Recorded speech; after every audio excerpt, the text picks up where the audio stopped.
Montana Territory, November 1882.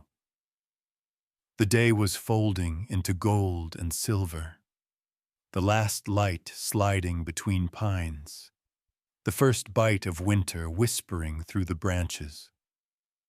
Somewhere deep in the valley, a hammer struck wood in steady rhythm, echoing off the frozen slope. The sound didn't belong here, not where snow came early and stayed long. A lone woman worked beneath the skeletal frame of a cabin.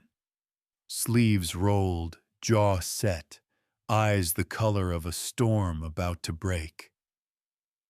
Her name was Nora Hale, and no one knew why she'd chosen to build her home this far from town, or what she was running from. Each swing of the hammer was deliberate, as if she were nailing down ghosts. Frost bloomed at the hem of her coat, and her breath curled upward in white ribbons. Behind her, the mountains burned faintly pink before fading into iron blue. A half-finished wall leaned at her shoulder, rough logs notched by hand. It wasn't pretty, not yet, but it would stand. She worked like someone who couldn't stop, because stopping meant remembering.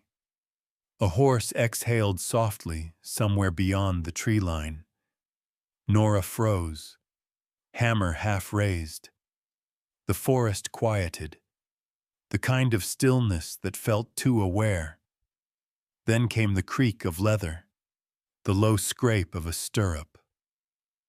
A rider emerged between the trunks.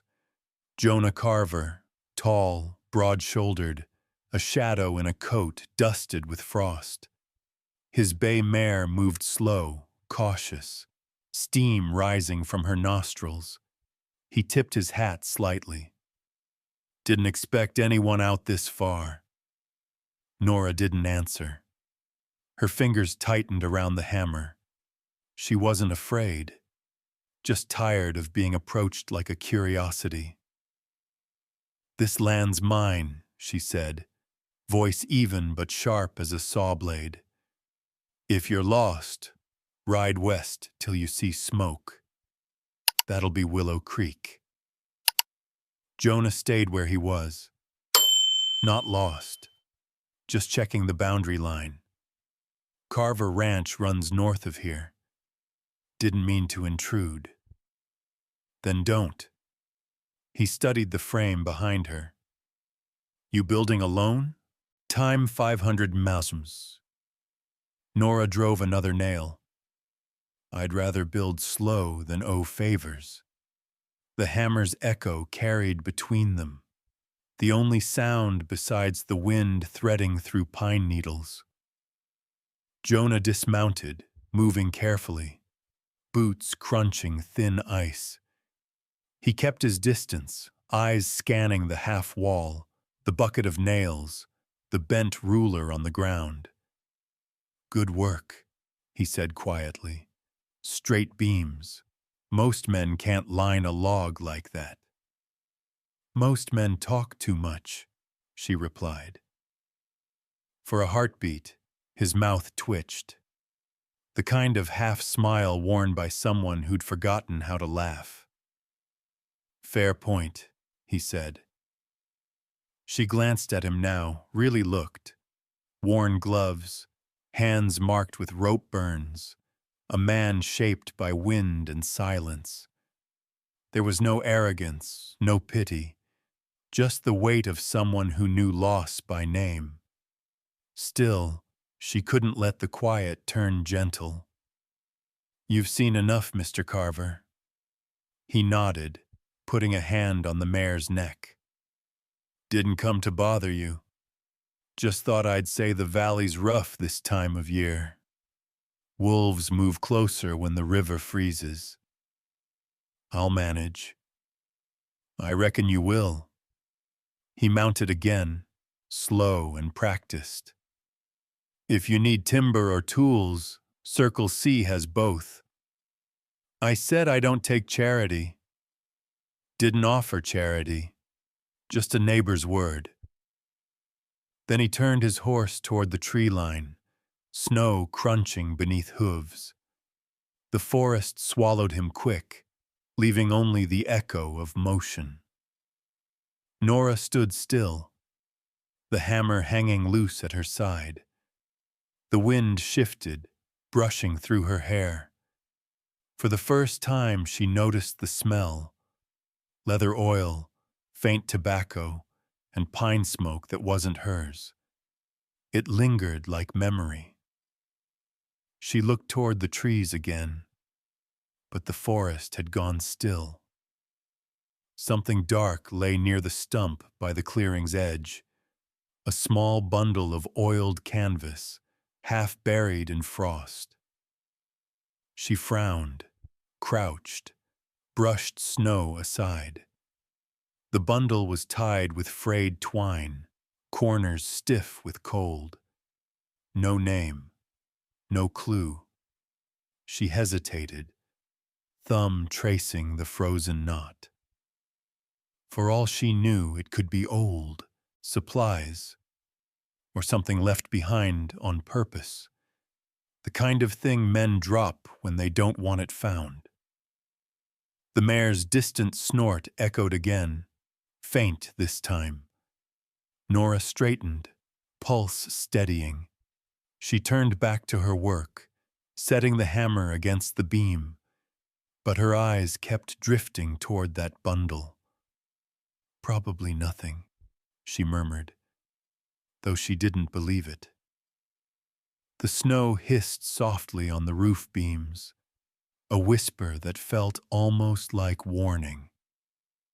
Somewhere beyond the trees, Jonah Carver paused his horse and looked back once.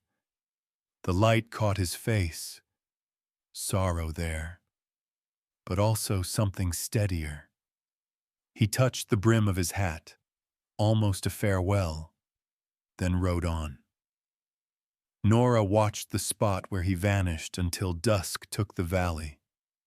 The hammer slipped from her fingers, landing with a dull thud. The cold pressed in. She gathered her coat tighter and glanced again at the bundle near the stump. It hadn't moved, yet it felt as though it was waiting for her. The first night would not be her last alone, but it would be the last one without questions. Dawn broke pale and reluctant, the kind of light that made every breath show and every sound sharper. Frost clung to the cabin walls Nora had raised, each log glazed in silver. The forest still held the hush of night. No bird song, only the far creak of ice shifting on the creek bed.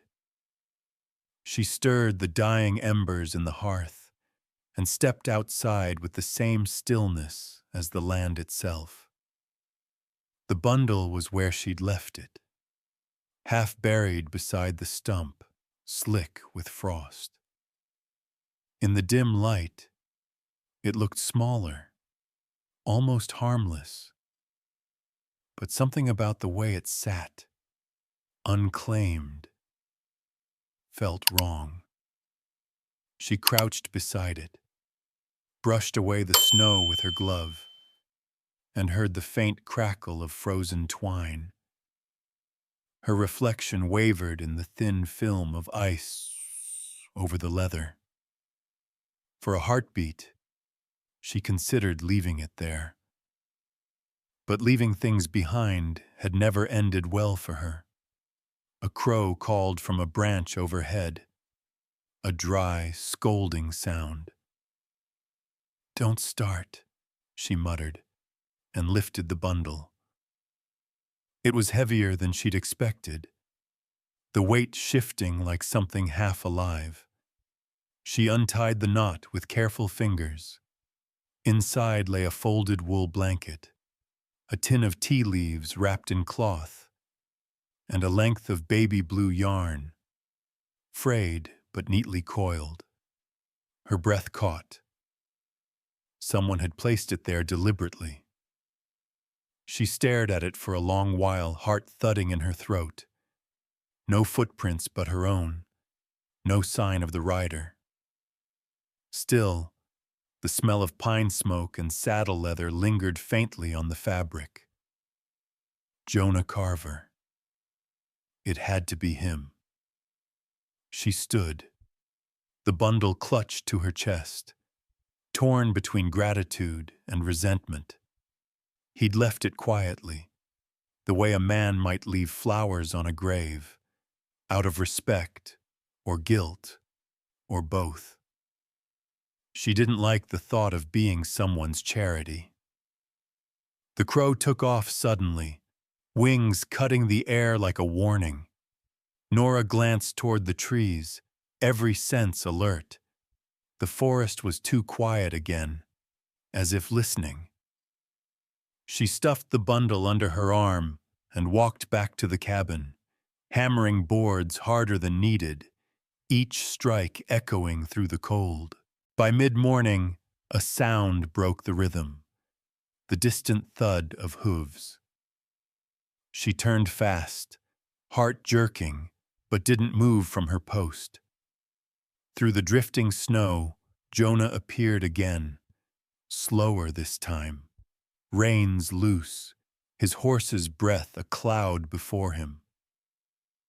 "Morning," he said, voice low, easy.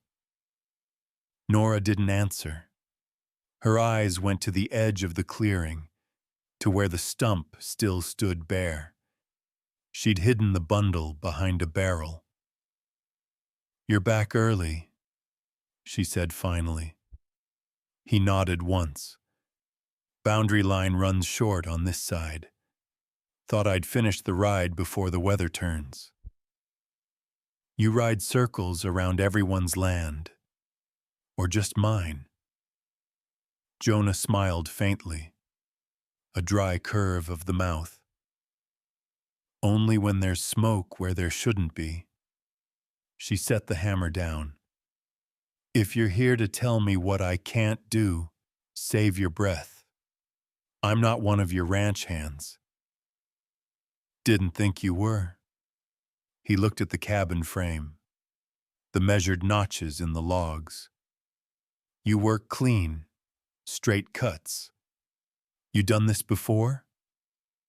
She hesitated. "Enough to get by." He nodded, the compliment unspoken but understood. The silence that followed was oddly soft, neither friendly nor hostile, just steady. Wind moved through the trees, scattering dry snow that caught the light like dust from old glass. Finally, Jonah said, "If you find something near the stump out there, it's nothing. Just a mistake." Nora's brow arched. "What kind of mistake?" He adjusted his reins. "Left something I shouldn't have, won't happen again." The words sat heavy between them. So it was him. The blanket, the tea, the blue yarn, it all carried his quiet guilt. But she said nothing, only turned back to her work. Jonah lingered a moment longer, gaze resting on her hands, steady, unflinching, the kind of strength that needed no witness. Then he tipped his hat and guided his mare back toward the woods. When the sound of hooves faded, Nora went inside, placed the bundle on her small table. She unrolled the yarn again, let it rest in her palm. It was soft, worn, impossibly human. The faintest warmth clung to it, as if it remembered the hand that wrapped it. "Why would you do that?" she whispered. The question wasn't for him. Maybe for the wind. Maybe for herself. Outside, the crow returned, landing on the beam above her door. It cocked its head, black eyes catching light. Somewhere in the distance, thunder grumbled, the first whisper of another storm. Nora tied the yarn around a nail in the wall, a small ring of color against all the gray. She didn't know why she did it. Maybe to remind herself that not every stranger meant harm, or maybe to prove she still could believe in something gentle. By dusk, the sky had turned copper. She stepped outside to fetch water from the barrel. Near the edge of the clearing, she saw something move, a flash of a bay mare's tail between the trees. Jonah hadn't gone far. She didn't call out, just watched as the horse disappeared again, leaving the snow to fall in silence. And there, beside the stump where the bundle had been, lay a single boot print, half filled with melting ice. The snow had crusted hard overnight, crackling under Nora's boots as she moved between the logs. The sky was white enough to erase the horizon. Even the sound of her hammer felt muffled, swallowed by distance. She had learned that silence had weight. It pressed on the chest, slowed the breath, reminded her she was alone. But that morning, silence wasn't alone for long. A horse's whinny echoed from beyond the ridge. The sound rolled through the trees like a question. Nora straightened, a hand to her back, squinting through the pale glare. The outline of a rider formed out of the mist, slow, unhurried, as if he'd never truly left. Jonah Carver again, coat darker now with frost, hat pulled low. The mare stepped carefully over the frozen brush, her breath white against the cold. "Morning," he called, voice steady as the land. "You keep early hours." "I work when there's light," she answered, driving a nail into the beam. "And when there's none, I make do." He dismounted, boots crunching over the frost. "Mind if I look?" "You already did once." "Didn't get a proper look," he said, but stayed a few paces back. His gaze traveled the half-built frame, the even notches, the jointed corners, the clean angles of someone who knew the craft.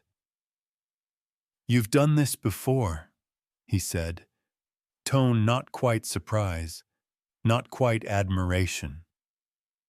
Nora wiped the frost from her hammer's head. "My father built barns for a living, before he stopped." Jonah nodded slowly, reading the space she left between words. "Good barns don't fall. Guess he taught you right." "He taught me enough not to wait for someone else to swing the hammer." He smiled faintly. "World's better off with more of that." The wind shifted, carrying the smell of pine sap and distant smoke. His smoke, she realized, from the ranch to the north. He looked out toward the tree line, the horizon lost in gray. "Weather's turning quick. You'll need the roof before next week." "I'll have it," she said, "one log at a time." He stepped forward, instinctively reaching for the end of a heavy beam resting on the sled. "Let me. I've got it." She lifted, jaw clenched, but her grip slipped on the frozen bark. The beam tilted, thudded against the frame. Jonah caught it with both hands before it could crush her boot. For a second, they stood close, his breath warm in the cold, hers quick and unsteady. He set the beam upright without a word, stepped back as though proximity itself might break something fragile. "You shouldn't be doing that alone," he said finally. I shouldn't be doing a lot of things, she replied. He almost laughed, but didn't. The air between them shifted, softening by a degree. Then she noticed it, caught on a splinter of wood beside his boot, a thin thread of baby blue yarn, frayed and familiar. Her stomach tightened. It was from the bundle, the one he'd told her was a mistake. Nora knelt, plucked it free, let the thread curl around her glove. You dropped something, she said evenly. Jonah looked down, recognition flickering and gone. Must have caught on the saddle. Doesn't belong here. Neither do I, she said. His eyes met hers, steady, unreadable. Maybe not yet. He turned to leave and the forest swallowed his shape again. She waited until the last sound of hoofbeats faded, then closed her fingers around the yarn, feeling the faint heat it still carried. There was something disarming about him, not in words, but in the pauses between them. A man who spoke little because he'd lost too much already. She went back to her work, but her rhythm faltered. Every strike of the hammer echoed differently now, not just in wood, but somewhere closer to her chest. She thought of his calloused hands catching that falling beam, the steadiness in them. The gesture had been simple, practical, maybe, but something about it lingered, unwanted and warm. The snow began again, slow flakes twisting in lazy spirals. By noon, the ground was a pale mirror. She stepped back to study the cabin. 4 walls, no roof, no chimney yet. But already more home than the rented rooms she'd left behind. The sound of her own heartbeat filled the silence. From somewhere behind her came a faint creak, a saddle shifting. She turned sharply, scanning the trees, but saw only motionless pines. The air smelled faintly of tobacco smoke, faint but distinct. Her pulse stumbled. He was still near. Watching, maybe, from the tree line. She should have felt angry or frightened, but instead she felt something she hadn't in a long time. Seen. Nora pressed her gloved hand to her belly, feeling the small life within stir against her palm. We're doing fine, she whispered, more to herself than to the child. But the words trembled as they left her mouth. A gust of wind tore through the clearing, knocking a scrap of cloth loose from the wall. It fluttered to the snow. Another piece of blue yarn, snagged on a nail she hadn't noticed before. She stared at it, realization tightening her throat. He'd been here earlier, before dawn. Helping, maybe, when she was asleep. The thought unsettled her as much as it comforted her. As dusk bled down the slope, she lit the small lantern inside and stood in the doorway. The half-built cabin glowed like a lantern itself against the white. Somewhere in the dark, a horse nickered once, soft and distant, then nothing. Nora looked toward the forest, whispering without sound, "You shouldn't keep coming back." But part of her already knew he would.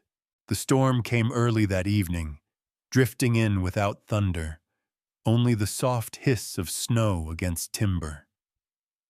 Nora fed the small fire until the smoke curled steady through the chimney gap she hadn't sealed yet. The glow spread across the bare log walls, turning the room honey-colored. She sat beside her tools, hammer, saw, plane, all laid out in quiet order, the way her father had kept his.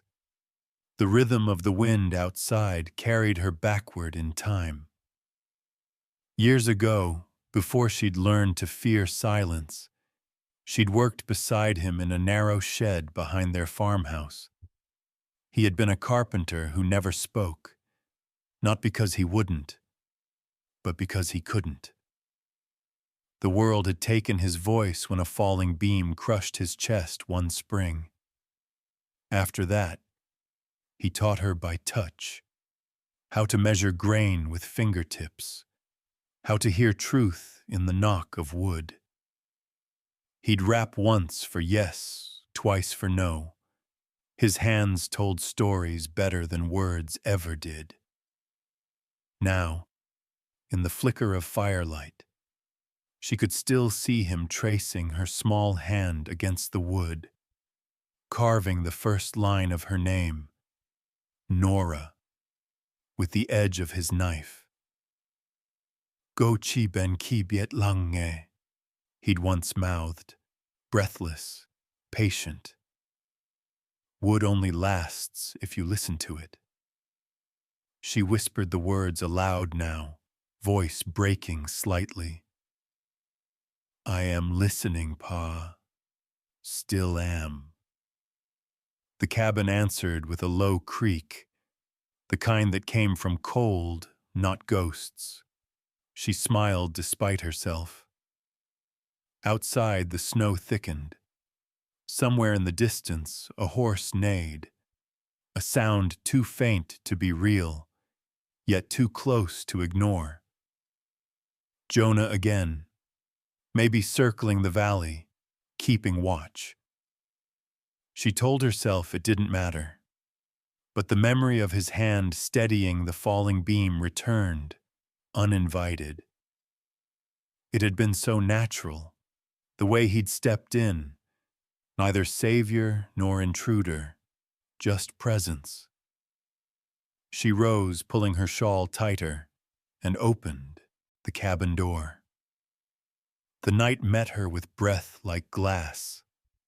Trees bowed under the weight of new snow.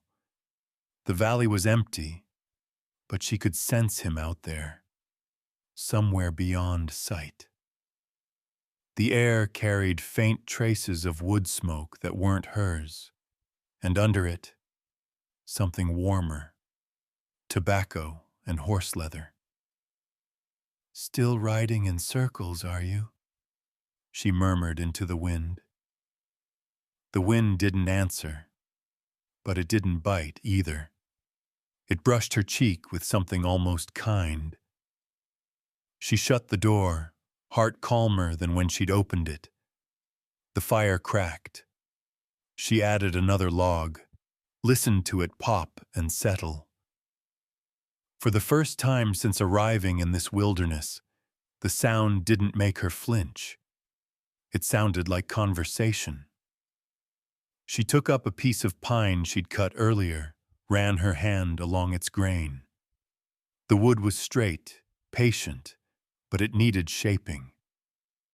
She picked up her father's chisel, the only thing she'd carried west besides her name, and began carving small, careful notches. Each stroke drew breath from memory. The room filled with the soft rasp of steel against heartwood, a rhythm older than sorrow. Outside, the storm gathered speed. The roof groaned under the weight. A gust pressed snow through the cracks in the wall, scattering white dust across the floor. She paused, watching it fall like ash. That was when she heard it. The faint clink of metal from beyond the window. Not thunder, not branch, but something deliberate. She crossed the floor silently, lifted the lantern, and peered through the frost-rimmed glass. nothing but snow and shadow. Then movement, a dark shape near the edge of the clearing, a man on horseback, head lowered, cloak whipping in the wind. Jonah. He didn't ride closer, didn't call out, just turned his horse slightly toward her cabin, as if to mark that he'd been there, that she wasn't unseen.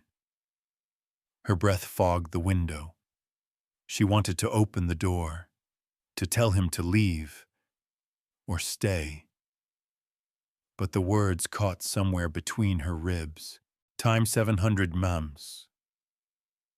Instead, she reached for a nail on the windowsill and tied the blue yarn around it, letting it hang in plain sight.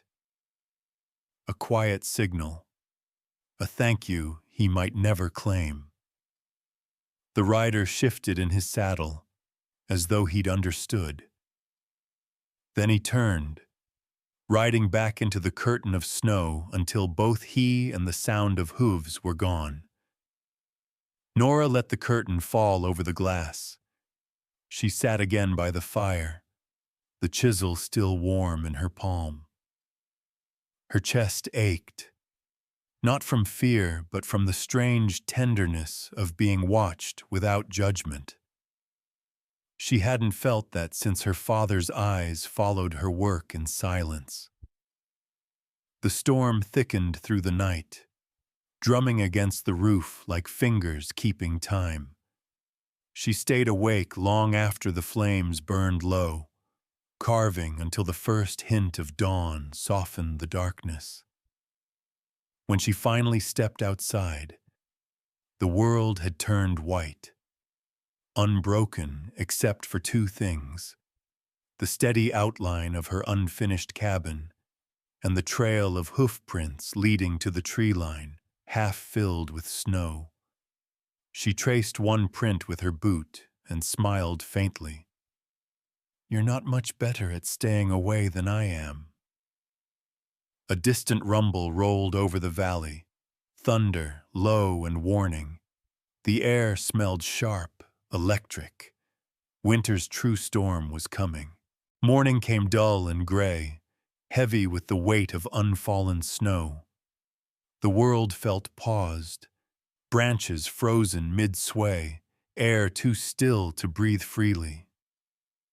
Nora split kindling outside the cabin, her swing sharp, her rhythm fierce, as if she could keep the cold from winning by sheer will.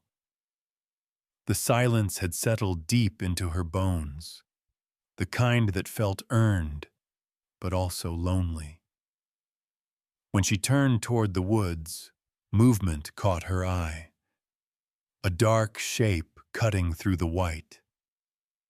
Jonah again riding slow, his horse picking careful steps through the drift. His coat was flecked with snow, his hat brim glittered with frost. He stopped at the edge of her clearing, dismounted, and untied something from his saddle. "I brought a few things," he said. His voice carried easily in the stillness, calm but unsure. Nora's first instinct was to refuse, but he was already walking closer, boots sinking into the powder. He placed a small bundle wrapped in wool on the stump near her door. "Tea, for the stomach. My mother swore by it." "I didn't ask for it." "Didn't say you did." She wiped her hands on her coat, wary. "You always bring gifts for strangers." He looked up then, and for the first time she saw his eyes clearly. Blue, not cold, but worn, like a sky that had outlived too many storms. "No," he said, "just for the ones building something worth keeping." She didn't reply. Instead, she crouched to untie the bundle, half expecting some proof of pity inside. But when she lifted the cloth, she found a tin of ginger tea and a pair of knitted strings. Des buok noi, small, soft, handmade. Her throat tightened despite herself. Jonah's hands flexed slightly at his sides. I told her not to fuss, but she has a way of guessing where kindness ought to go. Your mother made these? He hesitated. She'd like you to think so. Nora looked up. His fingertips were raw, nicked with small cuts, faint, traces of blue yarn still tangled near his wrist. The truth was there, plain and quiet. He had made them. The gesture wasn't charity. It was effort. Clumsy, human, honest. She closed the cloth carefully. You didn't have to. I know, he said. Most worthwhile things, you don't have to. For a moment the wind rose between them, scattering fine snow into the air. It shimmered like dust, catching the pale light. She gestured toward the frame behind her. You think I'll have it done before the storm breaks? If the walls hold, he said, glancing at the seams. And if you let someone lift the heavy ends. I don't need rescuing. Didn't say you did. Their words fell into rhythm, like hammer and nail, sharp, precise, necessary. Yet underneath, there was something softer, a second melody neither dared name. Jonah moved toward the sled stacked with timber, testing the balance. This one'll crack if it freezes. You'll want to warm the grain before you set it. You talk like a man who's split more wood than hearts, she said before she could stop herself. He smiled, faint and self-mocking. Wood listens better. She almost smiled back. Almost. A sudden gust sent snow sliding from the cabin roof, breaking the moment. Jonah stepped back, scanning the horizon. More coming. You can feel it in the air. I can handle a storm. He nodded, tightening the strap on his saddle. I don't doubt it. Before leaving, he looked once more at the cabin, then at her. You ever need an extra pair of hands? Circle C's only 10 miles north. She folded her arms, guarding the flicker of warmth that rose inside. If I ever do, you'll hear the hammer. He tipped his hat. I'll be listening. Then he was gone again, a dark figure swallowed by snow and distance. Nora stood for a long moment, watching the line his horse had cut through the drifts. The valley seemed quieter after he left, not emptier, just expectant. She carried the bundle inside, placed it on her table, and poured boiling water over the tea leaves. The scent of ginger and pine smoke filled the small room, sharp yet comforting. She took a sip. It burned her tongue and warmed her chest. On the windowsill, the yarn she'd tied last night stirred faintly, catching the draft. The light made it glow, a small thread of color in a world made of gray. She set the tin aside and touched her stomach, feeling the slow, steady movement beneath. You see that? She whispered to the child. The world's still capable of gentle things. The wind knocked against the shutters once, then twice, almost like an answer. When she stepped outside again, the snow had deepened. Near the stump, beside the spot where Jonah had left the bundle, a single horseshoe print shone darker against the white, deeper, deliberate, facing her door instead of the trail. Nora stared at it, unsure whether it was farewell or promise. By late afternoon, the wind had softened, though the sky hung low and colorless, a ceiling of pewter pressing on the hills. Nora stacked split wood by the doorway, the rhythm of her work steady as breath. The walls of the cabin were rising, uneven but sure, and every log she lifted felt like proof that she could survive. From somewhere beyond the ridge came a muffled sound, a sharp whinny carried on the cold. She turned, hand shading her eyes. The echo came again, thinner this time, edged with panic. Through the whitening air, a young horse stumbled into view, a colt no older than a few months, ribs showing through its winter coat. It moved in circles, eyes wild, breath pluming like smoke. "Easy now," she whispered, voice barely louder than the wind. She took a slow step forward, one hand out, palm open. The colt froze, trembling, snow flecking its mane. Then, as if deciding trust was too heavy a burden, it bolted again, hooves scattering ice and powder.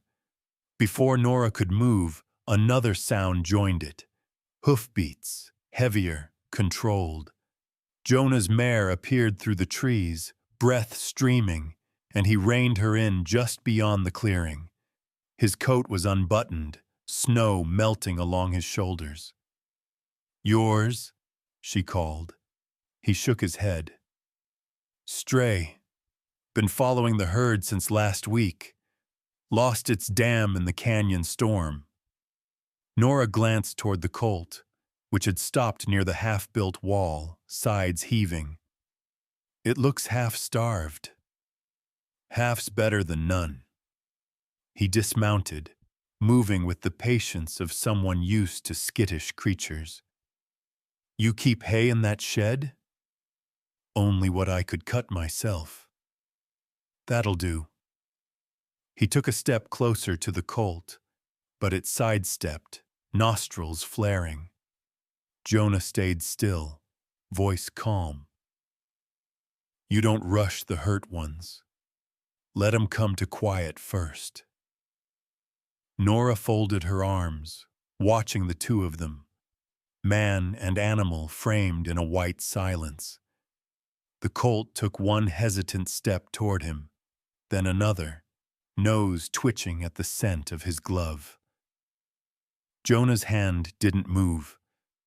The patience in him was startling. It reminded her of her father smoothing rough grain before carving. Finally, the colt stopped trembling. Jonah reached forward and scratched lightly behind its ear. "There you go, little wanderer," he murmured. "Storm's no place for a body alone." Nora exhaled slowly, something loosening in her chest. "You talk to horses like you expect them to answer."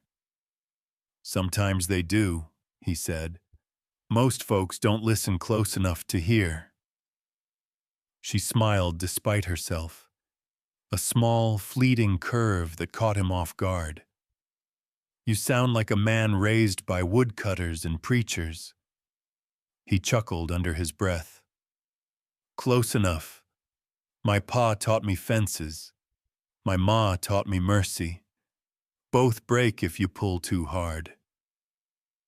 They led the colt into the shed together, their boots crunching side by side. The animal nuzzled the pile of hay and began to eat, slow and desperate. The air smelled of straw and smoke, warm for once. Jonah looked at her then, snow melting down his jawline. "You've got a good hand with living things. Don't let anyone tell you different." She shrugged, uncomfortable with the praise. "I just give what I can't keep." He studied her for a long moment. "That's still giving." They stood in quiet, the kind that hummed with something unsaid. The colt finished eating and leaned slightly against the stall wall, drowsy now.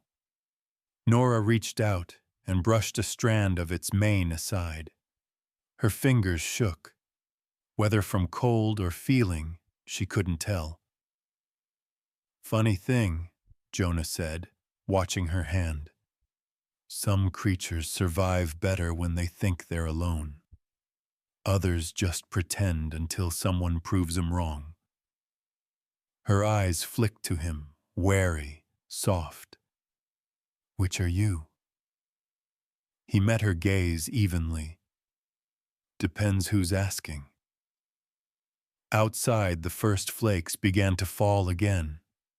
Soft, deliberate, endless.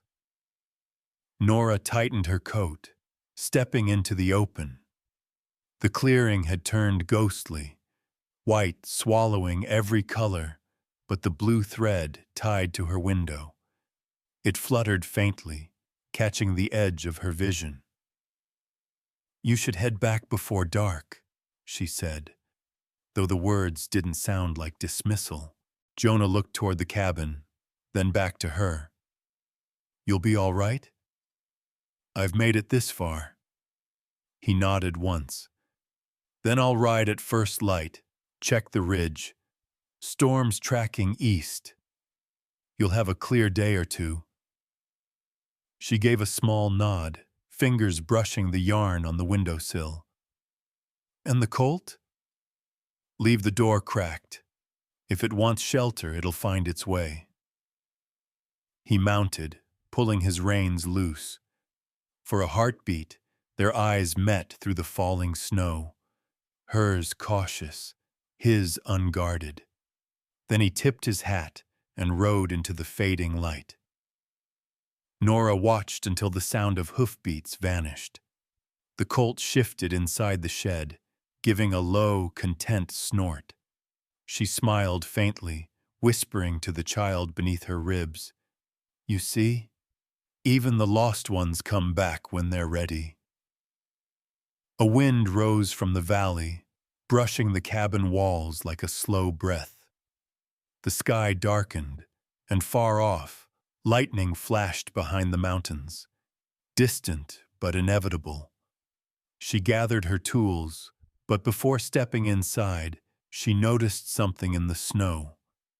2 sets of hoof prints crossing at the edge of the clearing, one large, one small, side by side, before both disappeared into the drift. The storm had passed, but it left behind a world pale and brittle as porcelain. Every branch bowed under ice, and when the wind moved, it sounded like glass breaking. Nora's cabin stood half-finished yet defiant, smoke rising thin and blue from her small hearth. She'd earned that smoke, every breath of it. That morning, she saddled the borrowed mare from the Kowalski's barn and rode the narrow path to Willow Creek, the nearest town, 10 miles of silence and suspicion. She needed nails, flour, and salt. What she got instead was stares.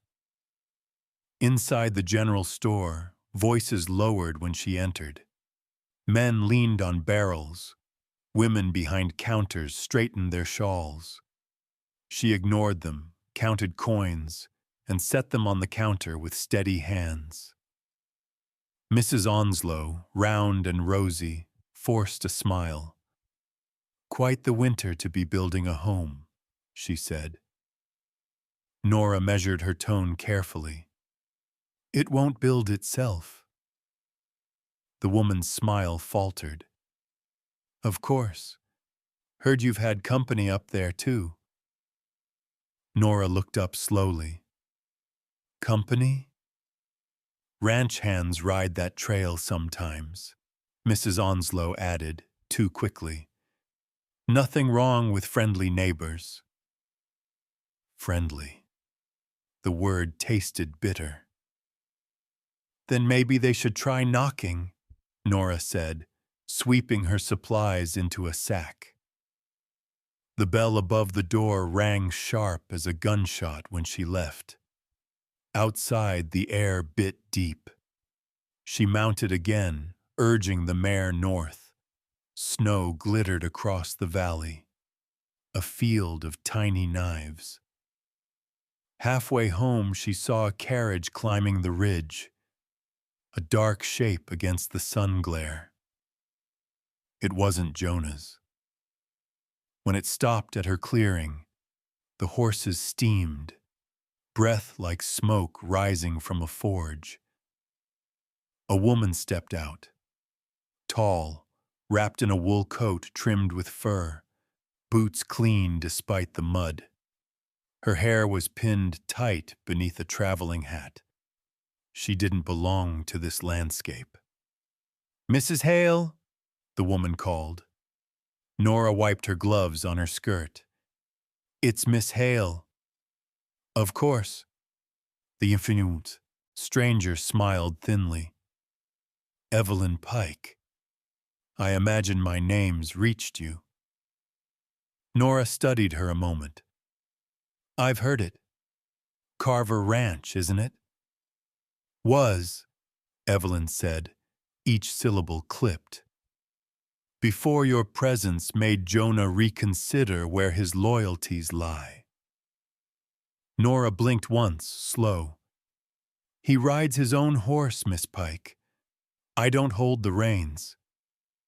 "That's not how it looks from town," Evelyn replied, stepping closer, her perfume foreign and sharp against the pine air. "They say he spends too much time here, that he's forgetting the family name. He can forget what he likes. I didn't ask for his visits." "But you didn't send him away either." Evelyn's voice softened, the way a knife gleams before it cuts. "You let him stay. You let people talk." Nora's jaw tightened. "Let them. Talk's cheap, and winter's long." "You think yourself untouchable?" Evelyn's calm cracked. "A man's reputation can freeze faster than water out here." "I've seen worse things freeze," Nora said quietly. For a moment, neither spoke. The only sound was wind shivering through the trees. Evelyn's gaze flicked to the blue thread tied by the window. "He left that here, didn't he? Some token. How quaint." Nora's voice dropped low. "That thread means nothing to you. On the contrary, it means everything to him, and that makes it my concern." Evelyn drew her coat tighter. "Sell this place, Miss Hale. Go east. There are towns that take kindly to women like you." "And what kind is that?" "The kind who build walls instead of doors." The words hit harder than Nora expected. Evelyn stepped back, eyes colder than the air around them. "If Jonah won't protect his name, I will. Don't mistake his decency for devotion."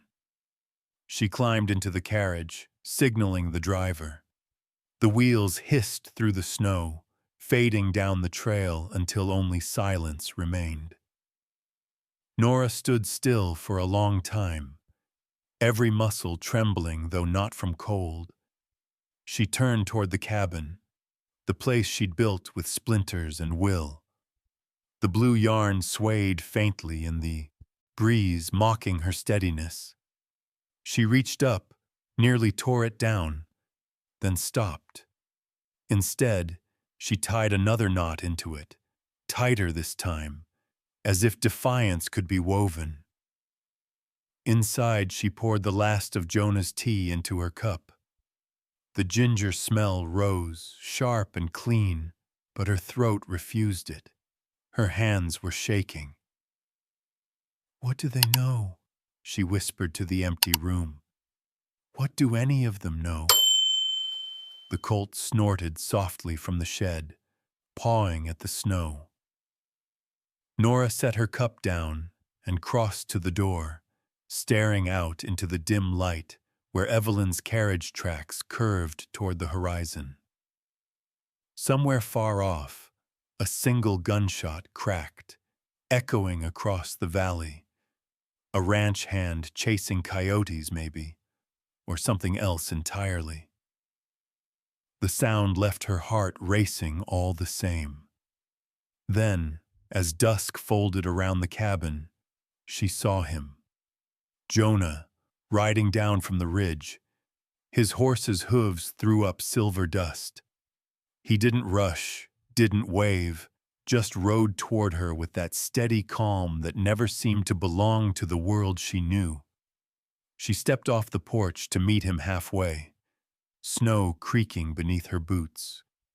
His expression said he already knew something had changed. Night fell quiet, but not calm. The storm had ended, yet the air still shivered with leftover anger. Jonah dismounted by the porch, his coat dusted with frost, his eyes searching the cabin's light like a man stepping into something he didn't fully trust. Inside, Nora stood at the table, her back to him. The firelight made her hair shimmer like copper. The room smelled faintly of smoke and ginger, but the warmth didn't reach her posture. The air between them held the tension of two people who had spent the whole day thinking of what not to say. "You've had company," Jonah said quietly. "She found her way here," Nora replied, still not turning. "Didn't ask for her. Didn't send her away soon enough, I suppose." He took a slow step inside, closing the door behind him. The latch clicked like the final word of a sentence. Evelyn can be determined. She's also cruel when she thinks she's right. Jonah hesitated. What did she say? That I'm a problem to be solved. That I'm stealing what isn't mine. He winced, not at her words, but at the truth that someone had spoken them to her. You know that's not... She turned then, cutting him off with a look sharp enough to draw blood. Don't defend her, Jonah. Not here. Not after she rode up my hill just to tell me how decent you are. He removed his hat slowly, as though unarmed himself. Then let me defend you. Nora gave a dry laugh. I don't need defending. I need to be left in peace. But her voice trembled on the last word. The wind outside caught it, carried it up through the chimney like something lighter than pride. Jonah's gaze fell to the small piece of paper lying on the table. The envelope's edge was curled, the writing faint. Boston address. Black ink faded to brown. What's that? He asked. A letter I wrote, she said. Months ago. To who?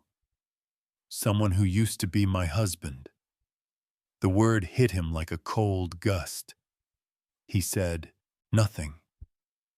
She sat down, her movements measured but fragile. I never sent it, she continued. Didn't see the point. Words don't travel the way pain does. They just echo. Jonah's eyes lingered on the folded paper. Why keep it? To remind myself what not to write again. He nodded once, slow, then reached for the paper, but stopped halfway. May I? Nora looked at him, startled. You want to read it? No, he said softly. I want to hand it back, so you can decide who gets to hold your story. She stared at him a moment longer, then pushed the envelope toward him. He didn't open it, only turned it over and set it carefully beside the lamp. His fingers brushed the edge of her hand, a passing touch, but enough to make her pulse stumble. "Evelyn thinks I'm a fool," he said after a pause. "Maybe I am, but I know this. No man's name, no gossip in town, means a damn thing compared to someone who still has the courage to build." Nora's throat tightened. "You talk like you've never broken anything that mattered." "I have," he said, "and I've spent every year since learning how to fix what can be fixed and live with what can't." The fire cracked between them, sparks leaping toward the chimney like scattered thoughts. Outside, the colt whinnied softly in the shed, a lonely sound that reminded them both how thin the walls of this place still were. Nora rose, walked to the window, and brushed away frost with her palm. The night was awash of silver and shadow. She could see the tracks from Evelyn's carriage, not yet erased by snow. They glowed faintly under the moonlight, lines of judgment etched into the earth. "I keep thinking," she said, "that if I build high enough, the world can't reach me. But every time I think I'm safe, it finds another way up the hill." Jonah moved closer, stopping just behind her. His reflection joined hers in the window, two shapes blurred by ice. "You can't outbuild loneliness," he murmured. "You can only outlast it." For a moment, neither moved. Then she turned, her breath close enough to touch his collar. "And what are you trying to outlast, Jonah Carver?"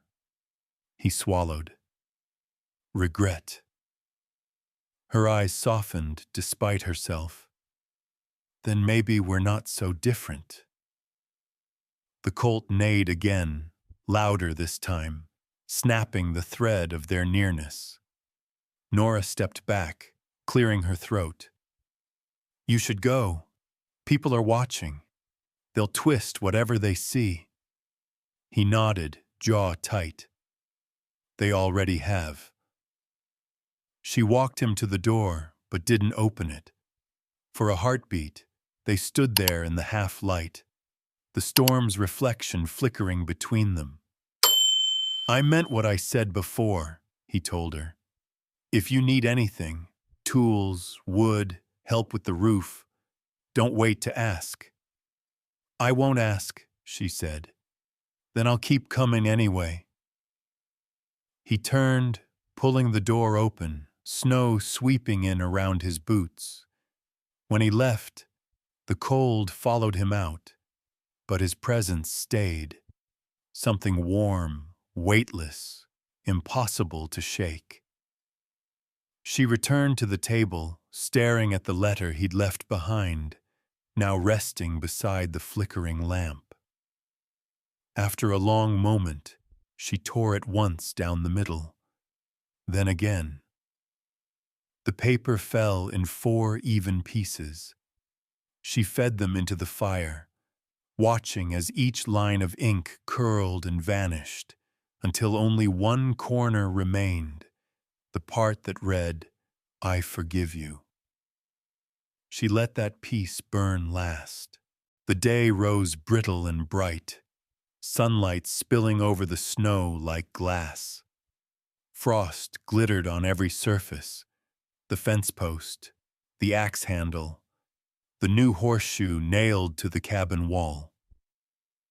Nora stood before it for a long time, the metal catching light like a small promise. She didn't need to ask who had left it. Jonah Carver's kind of silence was unmistakable. She traced its curve with one gloved finger. Cold, solid, shaped to carry weight. Someone had polished it until it gleamed. A charm, maybe, or a boundary. She wasn't sure which. Inside, the fire struggled against the morning chill. She poured the last of the ginger tea into a tin cup, staring into the steam as if it could explain what had started growing between her and the man who kept showing up without asking. It wasn't comfort. Comfort fades. This felt older, like trust carved out of hardship.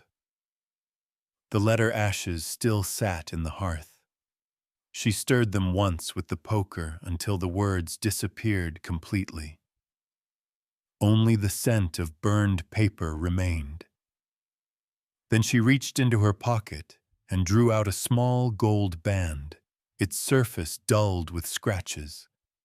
The ring had lived there since the day she left Boston, tucked out of sight but never truly gone. She held it to the firelight. The reflection trembled. When Jonah's shadow crossed the doorway, she almost dropped it. He knocked once against the frame. "Morning." "You're early," she said. "Storm's coming back from the North Ridge. Thought I'd see if the roof's still holding." "It holds." "I can tell." His eyes flicked to the horseshoe, and a faint smile touched his face. "Glad you didn't throw that away." "I thought about it." "But you didn't." "No," she said, setting the cup down. "I've learned to keep the things that last." Jonah nodded slowly. "That ring one of them?" Nora froze. She hadn't realized she was still holding it. "It used to be," she said finally.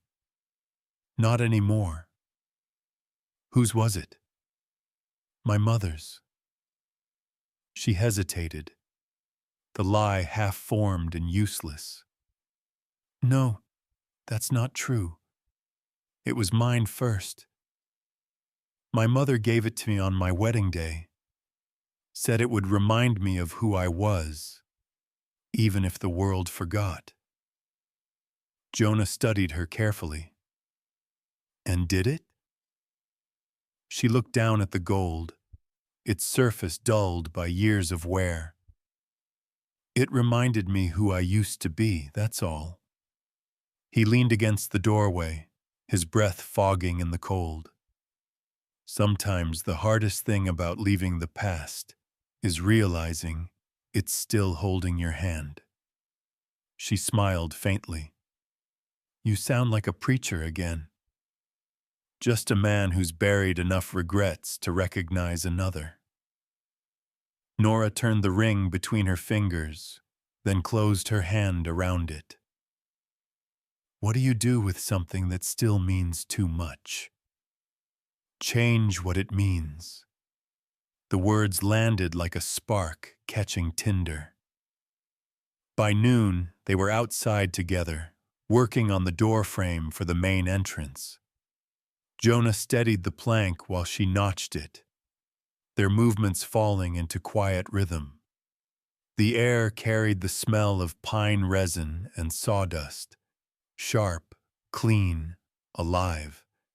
When she reached for a strip of wood to carve the handle, her hand brushed a curved cypress branch lying near the fire pile, smooth, flexible, with a natural bend that caught the light. She lifted it thoughtfully. "Too thin for a handle," Jonah said. "Not if I shape it." She smiled, testing the curve. "My father used to say bent wood remembers how to hold." She heated the branch gently over the fire, then began to twist it between her palms, slow and careful. The scent of pine filled the air, sweet and smoky. When the curve held, she nailed it across the door, a handle shaped like a half moon, its arc catching the sunlight. Jonah watched, quiet admiration in his eyes. "That's something." "Just a scrap of wood," she said. "No, it's proof," he replied. Broken things can still be useful if they're strong. Enough. Her gaze met his. That meant for me or for you? Both. The moment held. Steady, simple, unadorned. Then the wind changed, sharp and cold, carrying the smell of distant snow. Jonah glanced north. Storm's closer than I thought. Then you'd better ride before it hits.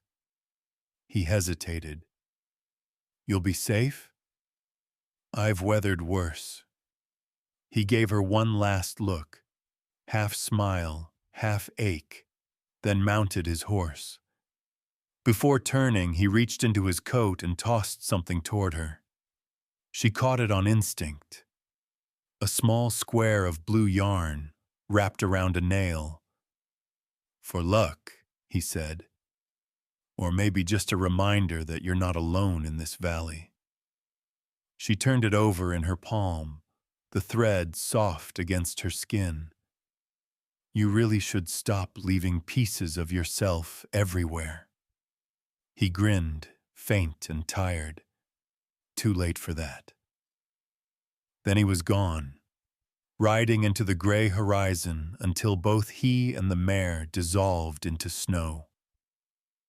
Nora stood by the door, the half-moon handle gleaming beside her, the ring still in her pocket. She took it out once more, weighed it in her palm, then pressed it gently into the wood near the new handle, half buried, half visible.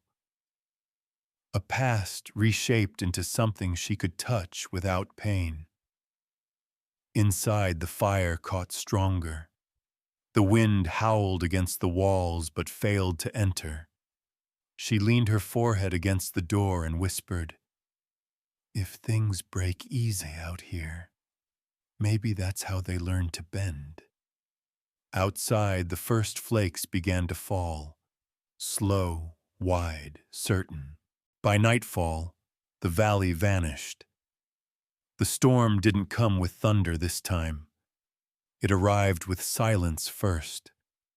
That eerie stillness before the world remembers it's fragile. Then came the wind. It howled across the ridge, dragging walls of snow like ghosts through the pines. The sound pressed against the cabin walls, hungry and endless. Inside, Nora fought for breath. Her belly had gone hard and low, pain radiating like fire through her spine. The first contraction hit before she'd finished securing the shutters. She leaned against the wall, eyes wide, the world spinning white beyond the glass. "Not now," she gasped, clutching her stomach. "Not tonight." But the storm didn't listen. She moved through the cabin in jerks and pauses, lighting every lamp she could find. The flicker of flame painted the walls in gold and shadow. Water boiled on the stove. Towels hung by the hearth. She tried to steady her breathing the way her mother once taught her. Slow in, slow out. But each wave came sharper, closer. The child inside her twisted and kicked, fierce and alive. "You hold on," she whispered, voice hoarse. "You wait for him." Outside, Jonah Carver was already in the saddle. The wind ripped at his coat as he spurred his mare down the valley trail. Snow swallowed his vision. Trees blurred into motionless ghosts. He could barely see the ground. The storm roared louder than thought. He didn't care. "She needs me," he muttered into the wind, over and over, as if the words could cut a path through white. A branch snapped nearby. The horse shied and slipped, hooves scraping ice. Jonah pulled hard. Too late. The animal went down, throwing him into a drift. His shoulder hit rock. Pain flared bright, then numbed. He lay there a moment, snow piling on his chest. When he opened his eyes, the world had narrowed to one truth. Keep moving.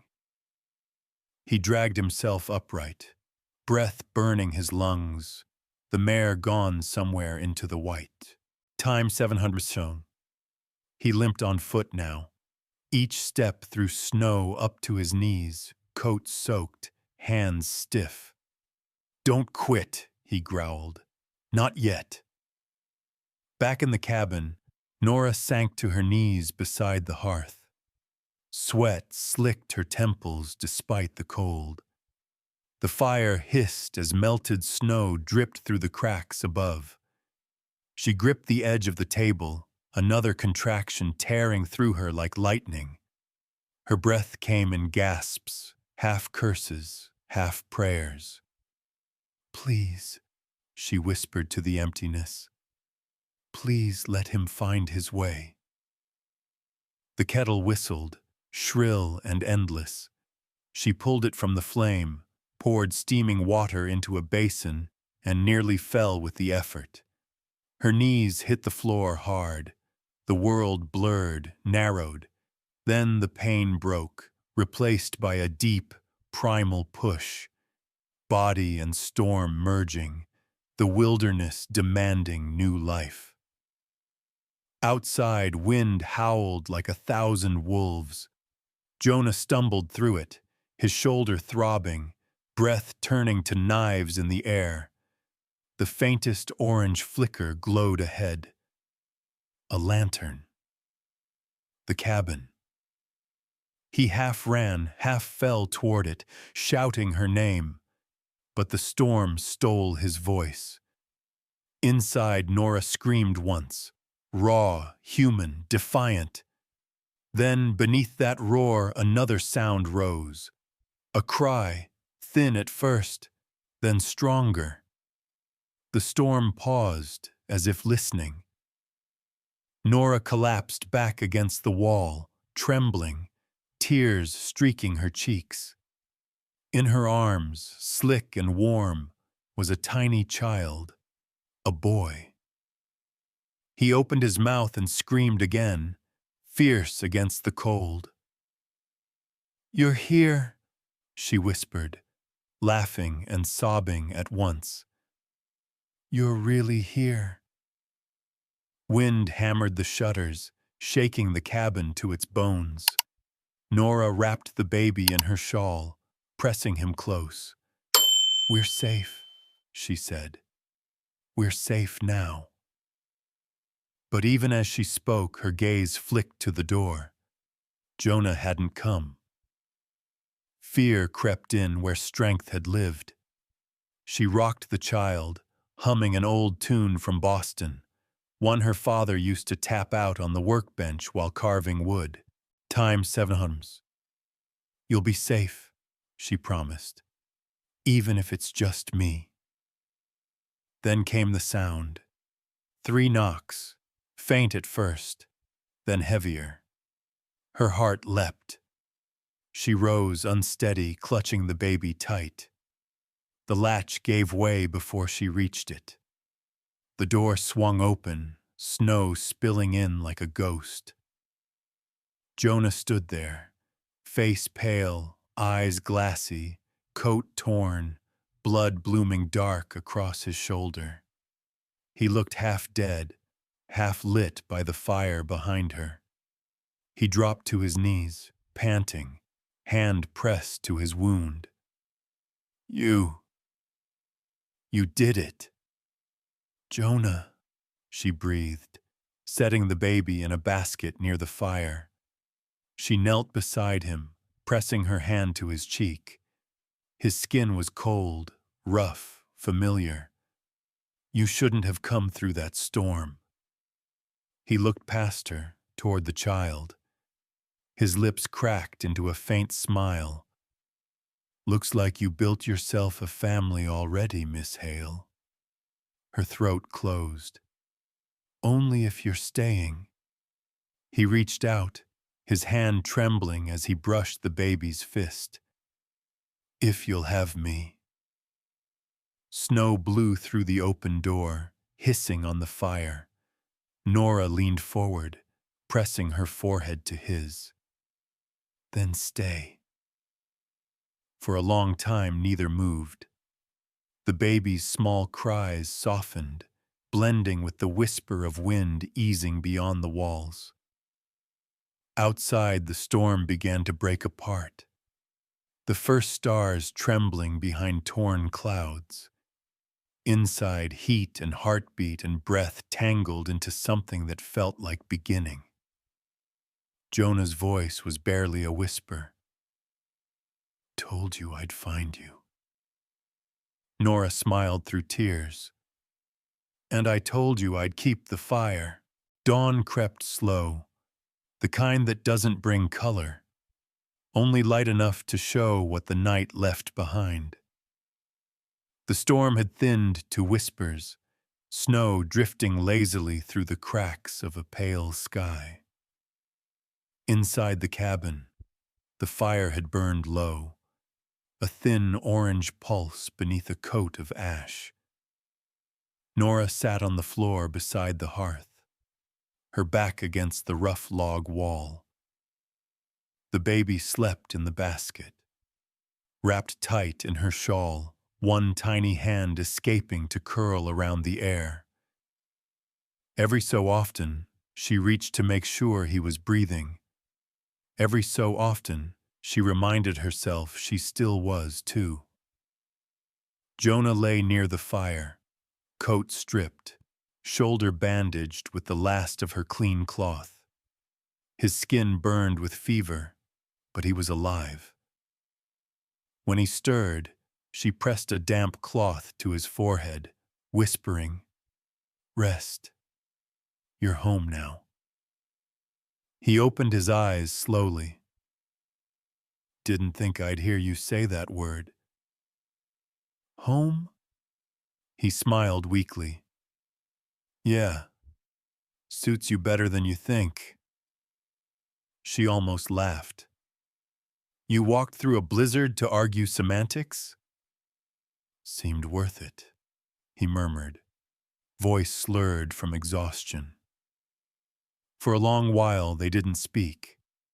The cabin was full of smaller sounds, the baby's sighs, the pop of wood, the wind brushing the shutters like a hand testing for warmth. Nora stared at the fire and felt something shift inside her. It wasn't fear anymore. It was relief, quiet and heavy, like a debt finally paid. Jonah tried to sit up. She stopped him with a hand to his chest. "Lie still, you fool. You're lucky your horse didn't bury you alive." "Would have been easier than what you went through," he said softly. His eyes flicked toward the child. "You did that alone." "I didn't have a choice." "You always have a choice." Her throat tightened. "Maybe. But not that night." He watched her in silence. Then, with slow effort, he reached for her hand. His fingers were rough, trembling. "You didn't need me to save you," he said. "But maybe you needed someone to stay." She didn't pull away. Instead, she let his hand rest over hers. "And maybe you needed somewhere to go." Jonah exhaled, a sound between laughter and surrender. When he tried to speak again, the baby whimpered. Nora leaned forward, lifting the small body from the basket. The child squirmed, then stilled against her shoulder. Jonah's gaze softened, the way a man looks at something he's afraid to touch. "What's his name?" he asked. "Haven't chosen one." He smiled faintly. "You built a home, brought life into it, and haven't named it yet. Names come after a thing proves it'll stay." He nodded, understanding the weight behind her words. Then I suppose we both still need naming. They shared a quiet smile, small but real. The fire snapped, sending sparks spiraling upward. Nora set the baby down beside her, wrapping him tighter, and looked across the room at Jonah. "You know," she said softly, "if you hadn't made it through that storm." "I did. But if you hadn't," her voice broke, "I don't think I'd have forgiven the world." Jonah pushed himself up on one elbow, wincing. "Then it's a good thing I'm too stubborn to die proper." She shook her head, hiding the tremor in her breath. "You should rest." "I'll rest when I'm sure you're not planning to send me away." Nora met his gaze, steady now. "You're staying because you want to, not because I need you. That's the only kind of staying worth doing." Outside, the wind quieted further, snow easing off the roof like breath released. The world held its own silence, a peace that didn't feel borrowed this time. Jonah shifted closer to the fire, eyes drooping. "He looks strong," he murmured, nodding toward the child. "He'll need to be." "You both already are." Nora smiled faintly. "You sound sure of that." "I am," he whispered, before sleep took him again. She watched him for a long moment, the rise and fall of his chest steadying her own breath. Then she looked at the baby, at the fire, at the cabin that had finally stopped shaking. For the first time since she arrived in this wilderness, the walls felt like more than wood and nails. They felt alive, stitched together by effort and accident and grace. The baby stirred. Nora bent and kissed his forehead. "You've already brought a man back from the dead, little one. Not bad for your first night." Snow hissed softly in the coals, melting faster now. A knock came at the door. 3 sharp taps. Nora froze, heart jolting. The wind had gone still, and Jonah was still asleep. She set the baby in the basket and moved quietly toward the door. Another knock. She pulled it open slowly, and the wind swept in again. But this time it carried warmth, not cold. Mrs. Kowalski stood there, cheeks red, scarf dusted with snow. "We saw smoke," the older woman said, breathless. "Figured we'd check before the drifts closed the pass." Nora's lips trembled into a smile. "You're just in time to meet the newest resident of this valley." Behind her, the baby gave a small cry as if answering. Mrs. Kowalski stepped inside, eyes wide, kind. "Well, I'll be damned," she whispered. "And here I thought winter only took things." "It gave this," Nora said softly. The woman's gaze shifted to Jonah sleeping near the fire. "And him?" "Also winter's doing," Nora murmured. "But I'm not letting it take him back."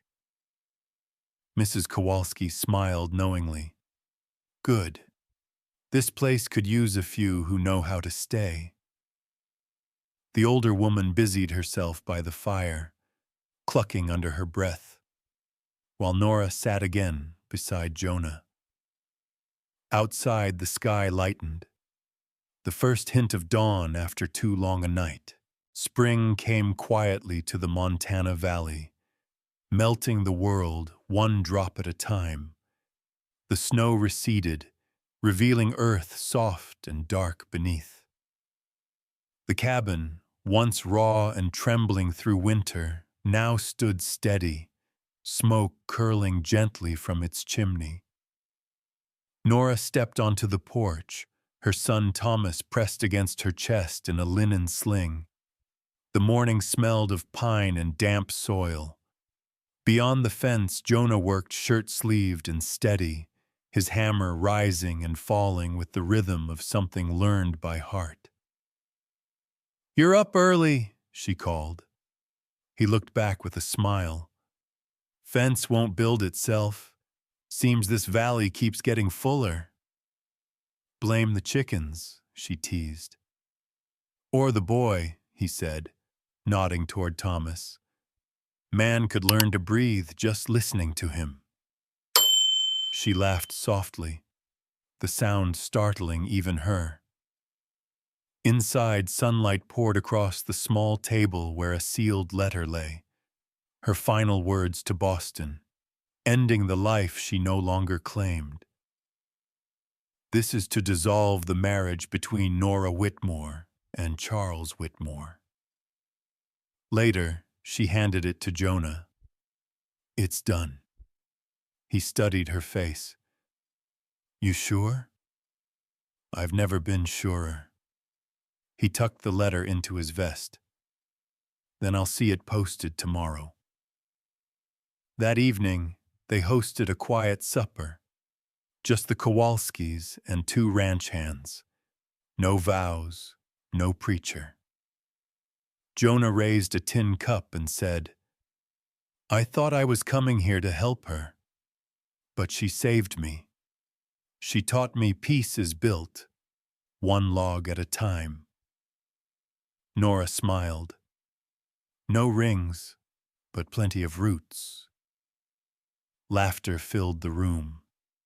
The fire glowed high, and when the night deepened, the valley finally felt alive again. A week later, Jonah finished the new kitchen door. Its handle, a reshaped horseshoe, smoothed and gleaming. "Found it bent," he said. "Turns out it just needed shaping." Nora traced it with her fingers. "Like us." He nodded. "Broken things still carry weight when they're strong enough." At that moment, the young colt they'd once rescued appeared by the fence, taller now, calmer. It looked toward them and stayed. Nora leaned into Jonah's shoulder, Thomas warm between them. "Even the wild ones find their way home," she whispered. Jonah smiled. "Guess home knows how to call them." And in the fading gold light, the cabin stood, humble, solid, and alive. As the story of Nora and Jonah comes to a close, we're left with more than just the image of a cabin standing in the quiet Montana spring. We're left with a feeling, a reminder that love, at any age, isn't about grand gestures or perfect timing. It's built one act of care at a time, one kind word, one shared silence. Like Nora's cabin, love stands because someone keeps choosing to hold it steady, even when the wind blows hard. If this tale stirred something in you, a memory, a longing, a spark of hope, we'd love to hear from you. Tell us in the comments what this story brought back for you. A person, a place, a season of your own life. We read every word you share. Your stories are the heartbeat of this channel. And if you'd like to travel with us again, through more landscapes of courage, loss, and second chances, please like, subscribe, and ring the bell so you never miss a new story.